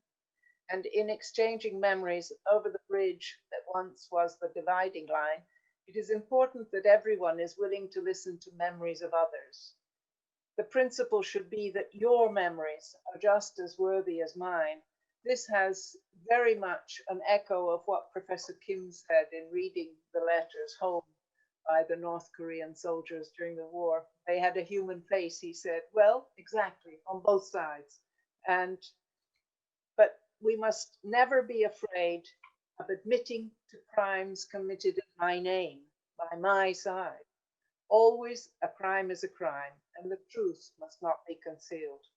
Eventually, the collective memory gathered by these processes will enable communities to begin to outline a shared history, which is telling past history in a way that we can all agree on. And again, Professor Kim was very interesting on this. Thank you so much. This is the basic foundation of the true stabilization of peace process, for building a community in positive peace. Memorial parks, monuments, the literature of people's stories, all these are of enormous importance as long as they are based on the shared story. This has become a topical question recently, with increasing numbers of communities tearing down monuments commemorating figures from a colonial or dictatorial past, honoring people who were seen by some members of the community as oppressors and perpetrators of injustice. In this process, leading to positive peace, the victims become the witnesses of history, the victims of massacres like Nogun-ri, instead of the conquering armies. In Europe, for centuries, nations would celebrate their armies and constantly give them pride of place and social standing. European nations fought and killed each other for centuries. They were honoring the perpetrators instead of the victims. In our recent world campaign, ICAN, to abolish nuclear weapons. Our most important spokespersons were Hibakusha, the Japanese and Korean survivors of US atomic bombing of Hiroshima and Nagasaki. It was their words, their stories that contributed to convincing 122 states to adopt the Treaty on the Prohibition of Nuclear Weapons, and now 50 states to ratify the treaty so that it could enter into force on the 22nd of January 2021, only 2 days after the swearing in of the new President of the United States. January 2021 is a month that holds great hope for many of us. Younger generations this way will learn history from the stories of the victims. This is essential if they are to truly understand what war really is. I've always said that the only way to understand what war is to look at it from the same point of view as the victims, not the perpetrators. The point that I then wanted to talk about is I wrote because I just heard that Yong Dong-gun, I'm not sure I'm pronouncing this right, has just joined Mayors for Peace. Many, many congratulations. Mayors for Peace is a very, very important organization that works for peace from the level of cities and local government institutions. And no city is too small. No local government is in too small a territory. Their duty is to represent the collective aspirations of their citizens. Cities do not have armies. Cities do not wage wars. They know how to solve their differences by means of negotiation and dialogue. In 2018, I met the late Mayor Park of Seoul on the very same day that he had been re-elected for the third term with a resounding electoral victory. He told me that he was in contact with the mayor and city administration of Pyongyang, and he felt that the moment of good relations was having a positive effect on the exchange between the two capitals. I proposed an action for peace. He should convince the mayor of Pyongyang to join Mayors for Peace at the same time as Seoul. I explained that I thought this would give a great boost to dialogue between ROK and DPRK. I also told him that it would gather huge interest and support internationally. I explained that I was involved with the European chapter of Mayors for Peace and would be able to draw the attention of European mayors and city administrations to promote this action, to facilitate it in whatever way he thought useful. The mission of Mayors for Peace is to work towards a world free of nuclear weapons and to work for peaceful relations globally. All of our organizations have been very active in the ICAN campaign to promote the entry into force of the Treaty on the Prohibition of Nuclear Weapons.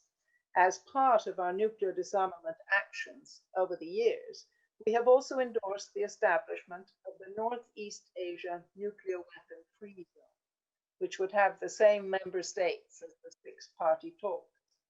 While this nuclear weapon free zone would have to be agreed upon by the states involved, I believe that a good encouragement could be given by mayors and local government institutions. Perhaps we could organize a meeting of Mayors for Peace members from all 6 states that would be member of the nuclear weapon free zone, and then together issue a declaration addressed to the national governments of the countries involved. Perhaps Yang Dong-gun could launch this proposal as a new member of Mayors for Peace. National governments often say that international relations are not the competence of cities. But it is the cities who are the potential victims of nuclear weapons, the only weapons invented by man explicitly to destroy cities. Other weapons have destroyed cities, but they were not invented for that purpose. A former mayor of my city, Florence, in Italy, his name was Giorgio Lapira, used to say, no country has the right to sentence a city to death. And one of Mayors for Peace's action plans was called Cities Are Not Targets. Since in a nuclear war, the survival of cities is at stake, there can be no doubt that they have the right to speak up, to act in order to protect the future of their citizens. When it comes to nuclear weapons, no one has greater legitimacy to make their voice heard than the cities of Hiroshima and Nagasaki, who are the president and vice president of Mayors for Peace. Cities are better placed to work towards positive peace than states. La Pira, the mayor I was telling you about, brought the mayors of the world's capitals to Florence in the historic Palazzo Vecchio in our main city square in 1955 at the height of the Cold War. He had the mayors of Moscow, London, Warsaw, Prague, Paris, not Washington, but another American mayor was there, and Beijing he'd invited, although the People's Republic of China was not yet recognized by the international community. Because this is what mayors and local governments can do. They can engage in people's diplomacy. Cities diplomacy has a long history behind it. It often goes down different pathways from the diplomacy of states, but can herald the advent of a future of friendship and peace. In 1955 in Florence, those 53 mayors signed a memorandum of peaceful relations. The Cold War between the states continued for more than 4 decades, but the cities and their governments had already announced what was going to happen. I have a copy of the memorandum with the signatures of the city representatives present. The text, a summary of their final declaration, is written in Latin and classical Greek.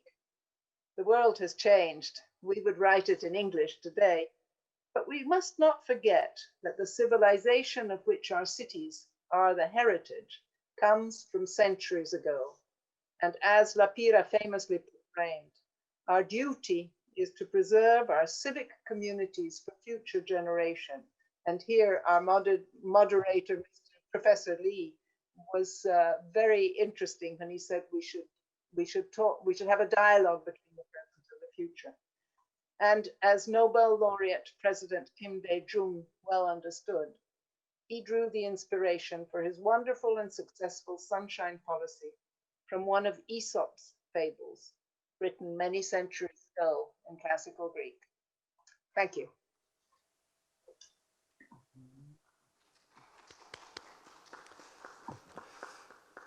예, 감사합니다. 지금 우리가 여기 앉아 계시거나 한국에서 시청하시는 분들은 지금 시간이 이제 오후 3시를 향해 가고 있습니다만 지금 멀리서 발표해 주신 리사 선생님하고 마야 교수님 두 분은 제가 시간을 방금 확인해 보니까 새벽 5시 반부터 회의에 참석하셨습니다. 그러니까 아무 새벽에 일어나셔서 힘든 시간에 이렇게 열중히 해주셔서 너무 감사드립니다. 지금 리사 선생님 말씀 해주시면서 Mayors for Peace 말씀해 주셨고 도시의 중요성을 말씀해 주셨는데요. 우리가 오늘 국가 얘기를 잠깐 했습니다만 사실 국가와 도시 어디가 더 오래됐을까요? 당연히 도시가 훨씬 더 오래된 경험을 갖고 있죠. 오래되었고 도시는 그래서 어떻게 보면 평화를 만들어가는 지혜를 그 안에 유전자를 갖고 있을런지도 모르겠습니다. 오늘 그런 말씀을 해주셨다고 생각이 들고요. 여기서 하나 또 흥미로운 것은 라피라 시장님이 피렌체에서 53개의 시장들과 모여서 도시의 이니셔티브를 국가 중심의 냉전 시대, 미소 중심의 냉전 시대에 도시가 어떤 역할을 할 것인가 했다는 얘기도 대단히 흥미롭습니다. 우연인지는 모르겠습니다만 1955년은 사실은 베트남이 프랑스하고 전쟁을 해서 이겨서 55년에는 비교적 전쟁이 조금 한가했던 시기이기도 합니다. 바로 그 1955년에 남반구에서는 아시아 아프리카 회의가 열렸죠. 이른바 반둥 회의라고 같은 1955년입니다.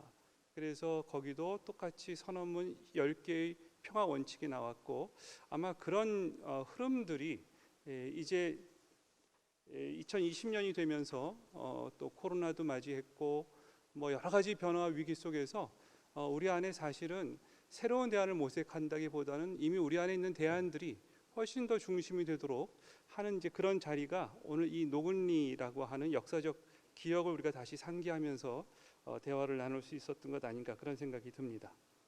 자, 그러면 예정된 시간은 4분 남았습니다만 지금 주최 측에서 한 10분 정도 더 연장을 해도 좋다고 말씀을 하셔서요.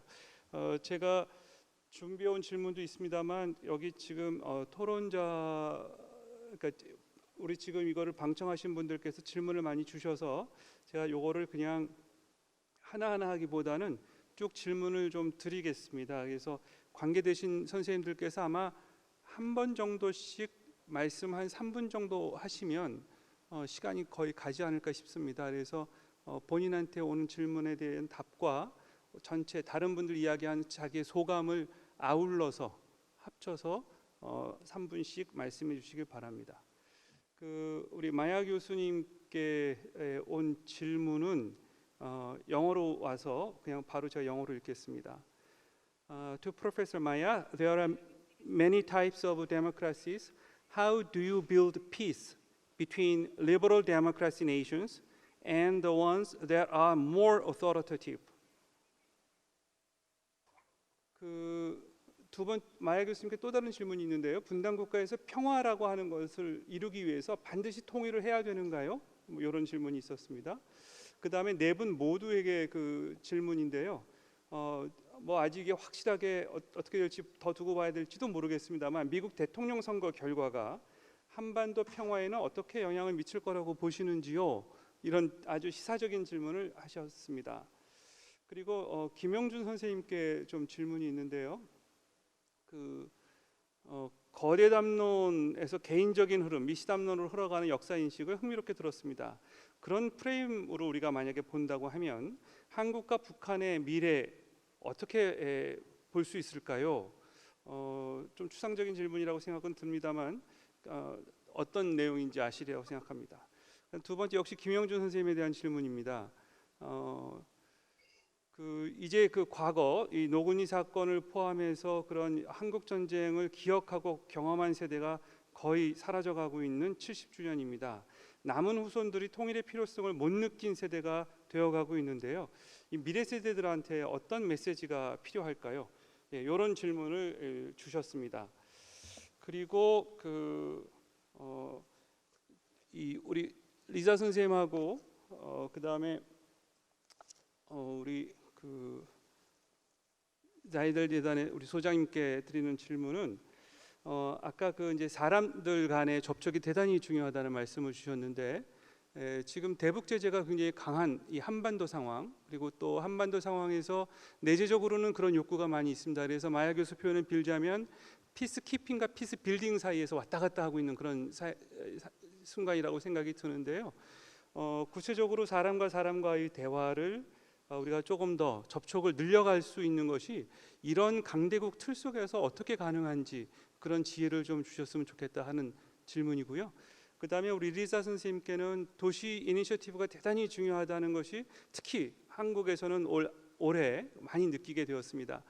참고로 말씀드리면 한국에는 광역자치단체 17개가 있는데 모두 조례로 남북교류 협력을 할 수 있는 조례가 만들어졌고 그 기금 설치까지도 2년 전에 모두 끝났습니다. 게다가 박원순 시장뿐만 아니라 사실은 그 한국에 있는 모든 지방자치단체가 북한하고 자매교류를 맺어서 시티-투-시티 코퍼레이션을 굉장히 진행해 오려고 노력을 했습니다. 대표적인 도시를 말씀을 드리면 1998년 그러니까 우리가 IMF가 한참 있었을 때 제주도에서 북에서는 도저히 구할 수 없는 저희도 사실은 서울에서도 구하기 쉽지 않았던 제주도 감귤 정말 그 남쪽 과일 아닙니까? 그거를 북에다가 주었을 때 북에서 얻을 수 없는 그런 그 제주 감귤 보내기 운동을 제주도가 쭉 해왔죠.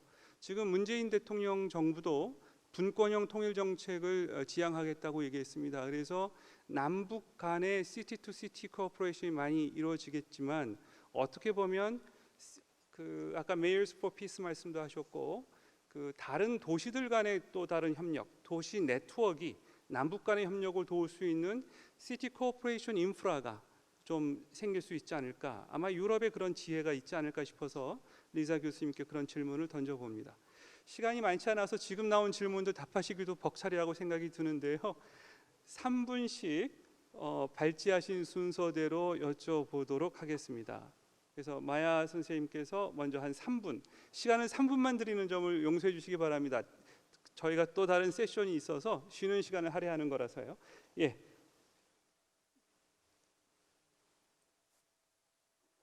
마야 교수님 부탁드리겠습니다. Can you hear me? Very well. Professor Yi, thank you so much for your question. Actually, the entire point of my presentation was to say that liberal peace paradigm has not delivered anywhere.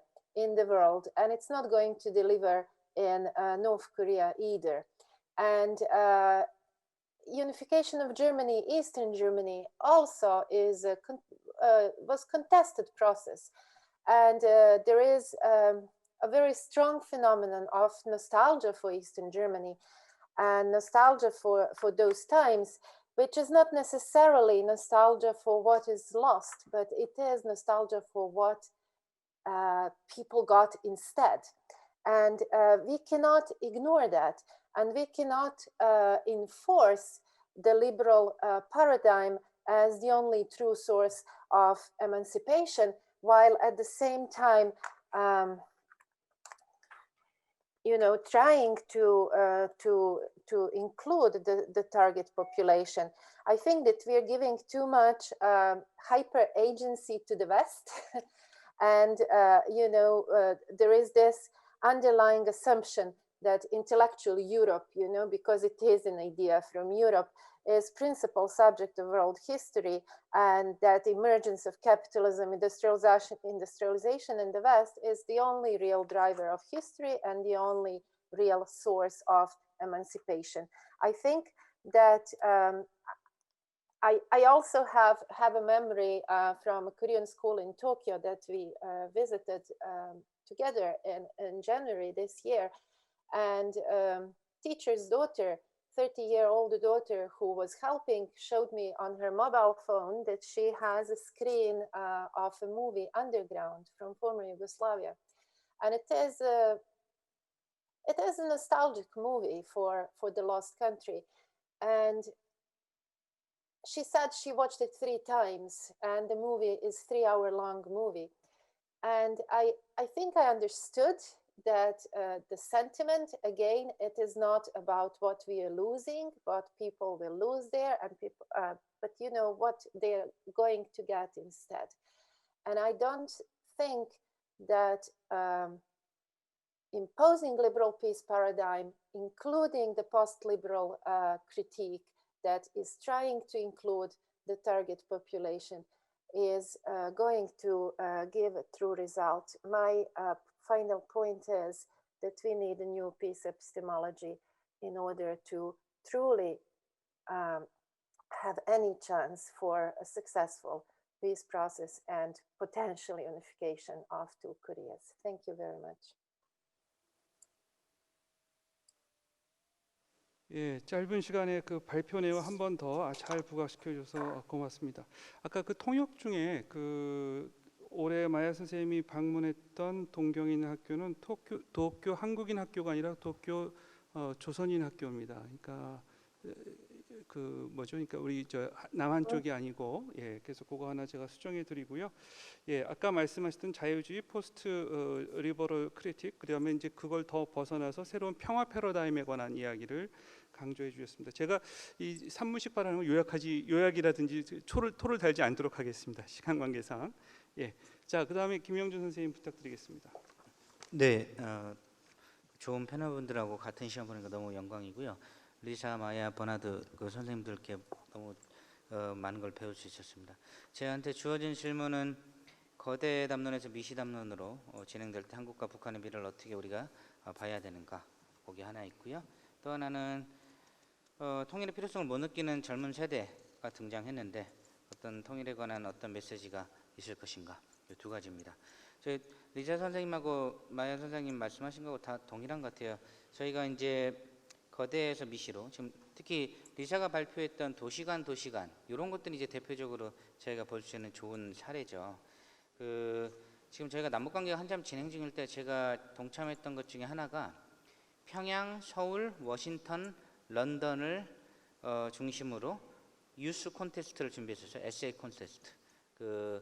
초등학교 너무 어리고 고등학교 학생들을 대상으로 청년들을 대상으로 미중 갈등을 어떻게 해소할 수 있는가 아이디어 공모전을 한 거죠. 제가 그 당시 이제 여시제 이광재 원장하고 중앙일보 홍석현 회장님하고 같이 준비를 하면서 경기도에서 예산이 많이 준비되어 있어가지고 이화영 부지사랑 이재명 경기지사랑 같이 준비했어서 그때 이제 하려고 했던 게 우리 서울 국회의사당에서 그 4개 대륙의 어떤 수상자 고등학생들한테 시상을 하고 평양에 가서 평양에서 또 시상을 하는 거예요. 평양시와 경기도가 이미 도시 간 도시 협력을 하기로 합의가 돼 있었기 때문에 예산도 할당이 돼 있었고 진행이 돼 있었죠. 문제는 이제 하노이 회담 이후로 잠시 보류가 돼 있는데 대표적으로 그런 겁니다. 그렇게 되면은 아이들, 청소년들을 중심으로 한 에세이 경진 대회이기 때문에 어떤 정치적 어젠다가 좀 제외될 수 있고요. 그 아이들을 데리고 있는 부모님들의 인식을 변화를 촉구할 수 있어요. 저희가 참여했던 것 중에 워싱턴 DC는 우드로 윌슨 센터랑 접촉을 했었고 헨리 키신저가 세운 키신저 스쿨 뉴욕의 학교도 연결을 했었습니다. 그리고 런던 쪽에서는 채텀 하우스 그때 이제 김원수 전 유엔 고위 건축 대표랑 박은하 대사님하고 같이 해가지고 영국은 그쪽으로 해서 유럽 지원자들 받고 저희 이제 중국도 포함시키려고 했고요. 북한도 연락 중이었죠. 이제 하노이 회담 이후 잠시 멈춰있는데 대표적인 게 이런 거죠. 유스 청소년들을 중심으로 해서 비정치적인 주제, 보건, 방역, 어떤 위중강대 해소 방안 아이들을 할 수 있고요. 시티 리사께서 말씀하신 도시간 협력 굉장히 또 좋을 수 있죠. 비정치적인 것. 상대방의 통치 체제를 거슬리지 않는 주제들은 다 가능한 거죠. 우리가 사실 무슬림 국가라든가 일본의 천황, 어떤 영국의 어떤 왕실에 대해서 우리가 그거에 대해 의견을 내지는 않잖아요. 지금 마야도 중요한 포인트를 얘기하셨는데 프랜치스 후쿠야마의 접근법이죠. 모든 나라는 결국에 자유민주주의 시스템으로 가야 해 라고 해서 아프가니스탄과 이라크 전쟁에서 강요를 해서 한번 시도를 했다 실패를 경험했었죠. 모든 나라는 똑같은 통치제도, 똑같은 정치 경제 방식을 강요해서는 안 됩니다. 그런 면에 있어서 우리가 북한을 수용할 수 있느냐라는 퀘스천이 하나 남아있는 거고 만약 김씨 왕조를 당분간 통일 전까지 우리가 평화 공존이 가능한 상태로 정치적 인권 탄압을 줄일 수 있는 상태로 우리가 수용할 수 있다면 김씨 왕조의 북한도 우리랑 다양한 방면에서 여러 가지 도시 간, 유스 간, 학교 대 학교 간 비정치적인 주제를 대상으로 협력을 강화할 수 있는 것이죠. 우리가 무슬림 국가에 대한 왕실은 존중해주면서 김씨 왕조가 내세우는 정치적 어떤 통치체제 안전성을 보장해 줄 수 있느냐. 지금 우리가 정서적 거부감은 있지만 이런 부분들을 우리가 극복할 수 있다면 저희가 이런 것들을 미시적인 걸로 발전시킬 수 있는 좋은 협력이 될 수 있을 거라고 보고요. 같은 맥락에서 평화 퍼스트, 통일 세컨드라고 저는 말씀드리고 싶은데 커먼웰스 개념으로 제가 연방적 통일 많이 연구했었지만 북한하고 당분간은 전쟁 없는 신라백제로 갈 수 있는 것이죠. 가다가 나중에 궁극적으로는 통일이 될 겁니다. 통일이 됐을 때는 우리가 자신하고 있는 뭐 자유민주주의 체제 속에서 여러 가지 인권과 평화가 보장된 상태로 통일이 이루어지겠지만 그게 50년 후일 수도 있고 100년 후일 수도 있죠. 그 전에 우리는 이산가족분들한테 만날 수 있는 기회를 줘야 되고요. 그러려면 서로 평화 공존이 돼야 됩니다. 피스풀 코이지스턴스라고 우리가 이해하시면 되겠고요. 전쟁 없는 신라백제, 평화를 통한 어떤 이웃국가론으로서 우리가 이런 것들 젊은 세대가 통일을 원하지 않는 게 아닙니다. 준비되지 않은 통일을 급하게 서두르지 말자는 것이죠. 그런 것들에 대한 젊은 세대와 나이 든 세대의 차이는 없다고 보고요. 지혜롭고 공존할 수 있는 어떤 평화, 커머넌스 개념을 저희가 도입했어도 되고요. 페더레이션보다는 이건 좀 법적인 문제도 있지만 저희가 공존할 수 있는 전쟁 없는 신라백제로 당분간 갈 수 있다면 우리가 이룩할 수 있는 실현 가능하고 지속 가능한 평화 가능하다고 봅니다. 감사합니다. 예, 이어서 말씀해 주시기 바랍니다. Okay, the question was posed, is there any chance for human-to-human contacts given that North Korea is so heavily sanctioned? And I think there are three levels of an answer to that. The first is, it's clear, it takes two to tango, as they say. So if North Korea doesn't want, or it's not possible, you cannot do it alone. But at least what you can do, you can practice your tango. That means you can prepare for human-to-human exchange in your country. And that involves a number of law changes, I think. It could also involve budgetary aid for certain types of exchange. For example, in Germany, we had mandatory, more or less, every school going once in the life of a pupil to Berlin, and there also visit eastern part of Berlin. That was part of our education. And I would think it would be a wonderful program if I imagine buses full of young South Koreans in Wonsan. That must have such a tremendous impact on the North Koreans also. It's not sure that they would really allow that, but that would be a start. Second one, I think, yes, it is possible, even with sanctions and everything. There are some meetings taking place, and some are possible. Not everything is sanctioned. There's a number of things which are still possible. And human-to-human interaction doesn't need to involve huge amounts of money or huge amounts of material aid. Very clear the way inter-Korean relation developed. The North Koreans now expect South Korea to pay in advance. Give them something, okay, then maybe we can allow a meeting. But if you would change that, and one promising road for that might be tourism, because that's a field where the North Koreans seem to be eager to go onwards. If you would allow private tourism, not a big Hyundai company, not Hyundai Asan or so, but really private tourism. In the beginning, there might be no impact. We had that in Kumgangsan. If you have small groups of South Koreans with very carefully educated North Korean minders, no problem. For 500, for 1,000, for 10,000, for 50,000, but there will be some transformation of quantity into quality. If you have hundred thousands of South Korean going, even hundred thousands of Chinese, by the way, North Korea cannot handle that the way they do handle tourists now, when they have so small groups. So they must open up. There must be more human-to-human contacts. Not everything, like in Kumgangsan, can be done by Korean Chinese or so. So I see there, in the current sanction environment, a window. And the third one is clearly there could be a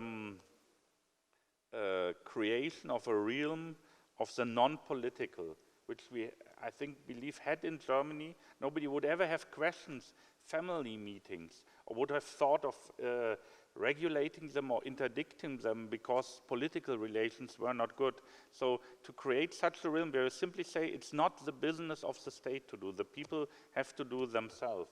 It would be, could not be done by South Korea alone. Now, with the sanction and with all there, you have to debate it in UN circles and with your most important and powerful ally, the US.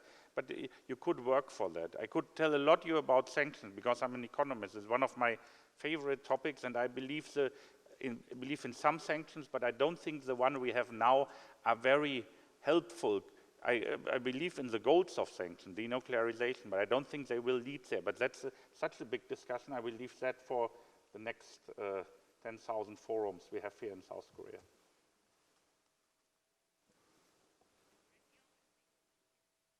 예, 감사합니다. 예, 일리사 선생님 마지막 부탁드리겠습니다. Yes, just a few points. I didn't know I'm going to have to do something. Wait a minute. I think I've understood this. Now I can speak properly. I've been given the instructions as to how to turn off the echo.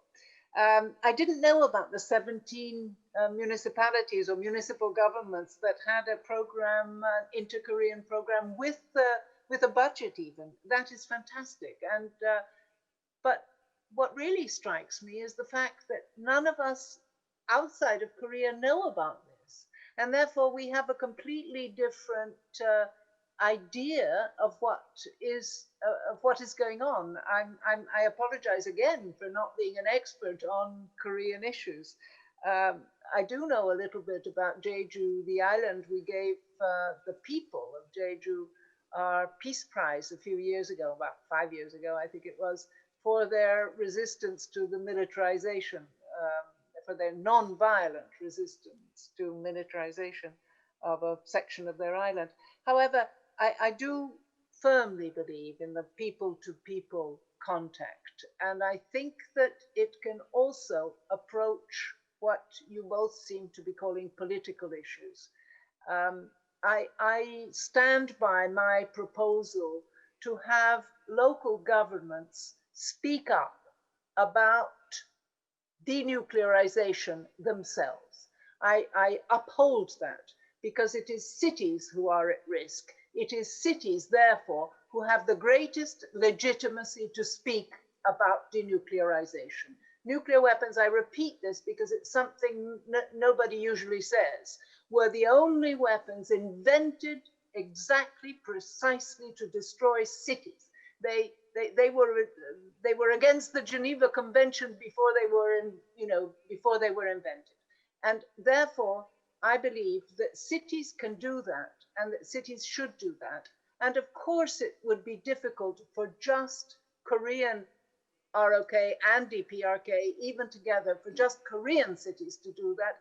But that's why there can be the whole family of international cities to back them up, to support them. I suggested the six-party talks, member states and their cities, but it could be the cities from all over. I would love to bring in European cities into this. Berlin would be a wonderful city to back this, and I'm sure they would, and I'm sure they would be useful. As I say, I think we have to stop now because it's very late, or for me, very early, but for you, it's very late. But thank you very much for having listened to me and given me a chance to speak. 예, 지금 말씀들 들어보니까 말씀하신 연사분들께서 두 번째 라운드가 돌아가면서 이제 분위기가 무르익은 것 같습니다. 이제부터 토론을 하면 참 좋겠다는 생각이 드는 그런 시점에서 통일을 마무리해야 되는 것이 너무 아쉽고요. 오늘 특히 마야 선생님, 리사 선생님 그 유럽 아침 5시부터 이렇게 준비하셔서 열심히 참여해 주셨고, 또 서울에서 여기 지금 저희 장소가 서울이 아닙니다. 방송에서 보시는 분들은 여기가 똑같으니까 서울일지 모르겠지만 여긴 노근리에서 지금 이런 메시지가 전달되고 있다는 사실을 다시 한번 상기시켜 드립니다. 예, 오늘 열띤 토론 그리고 굉장히 그 인사이트한 내용들이 가득 있어서 저희가 두고두고 소화시켜야 될 그런 아젠다가 던져졌다고 생각하고요. 오늘 이 자리는 여기서 마무리하지만 또 시청해 주신 여러분들 너무 감사드리고 이런 얘기를 계속 좀 진행해 나갔으면 좋겠습니다. 오늘 연사분들은 다음에 기회가 있으면 따로 정말 좀 긴 시간을 같이 코로나 끝나면 한번 만날 수 있도록 한번 노력해 보죠. 예, 오늘 긴 시간 너무 감사합니다. 예, 여기서 마치도록 하겠습니다. 네, 여러분 뜨거운 박수 부탁드리겠습니다. 네, 좀 시간이 아쉽긴 하지만 충분한 또 토의와 발표가 된 것 같습니다. 다시 한번 이기호 좌장님께 감사의 인사드리면서 여기서 저희 학술회의 두 번째 세션 마무리하도록 하겠습니다. 여러분 잠시 휴식을 취하시고요. 저희는 3시 30분부터 다음 세션으로 여러분 찾아뵙겠습니다. 함께해 주신 여러분 대단히 감사합니다. 잠시 후에 뵙겠습니다.